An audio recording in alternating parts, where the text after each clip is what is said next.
How to Make Millions Before Grandma Dies is a bona fide Thai success. It's the highest grossing film of the year in Thailand and one of the country's biggest releases of all time. It also carries a rather unusual social media presence, once again proving that I'm getting old, with viewers recording their crying reactions to the film.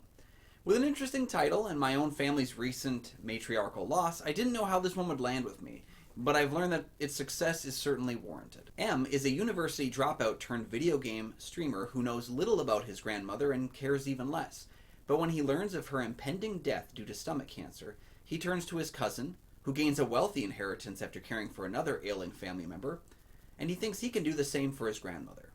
As he forces his way into her life, he finds that there is much she can teach him about living. I don't think it's unfair to say that one could easily telegraph the full story of How to Make Millions Before Grandma Dies from a very early place. But as I've said many times, it isn't the story being told, but how it is told that really matters. And director co-screenwriter Pat Bunitapat has created some interesting and sweet characters that make the whole of the experience worthwhile.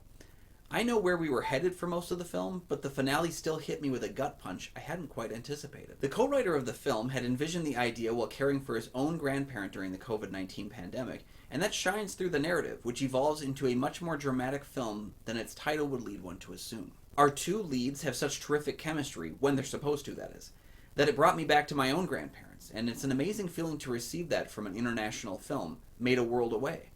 M and Ama are relatable, funny, and full of energy. Now, the film does have a bit of a bloated third act, spending a little too much time on creating surprising events and plot points that we all kind of expected to happen anyway.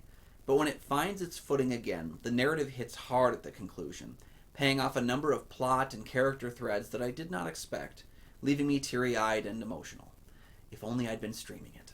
How to Make Millions Before Grandma Dies is a heartwarming and special story that uses familiar elements to make an emotionally resonant tale of growth and connection. This film is one that might just sneak by you, but I would urge you to seek it out and be moved by both its humor and drama. I give How to Make Millions Before Grandma Dies a 3.5 out of 5. You can find a full written version of this review at goatfilmreviews.com. But while you're here, please make sure to like and subscribe. Those are two free things you can do that help to support the channel immensely, and you never miss new episodes of the show as they drop. You can also comment down below your thoughts on How to Make Millions Before Grandma Dies. I'd love to hear them. You can also check out Goat Film Reviews on Facebook. You can follow me personally at Almighty Goatman on Twitter, Instagram, Letterboxd, and Threads. And you can find my show, Kyle and Nick on Film, that I co-host with Nick Palatichuk from the St. Paul Filmcast.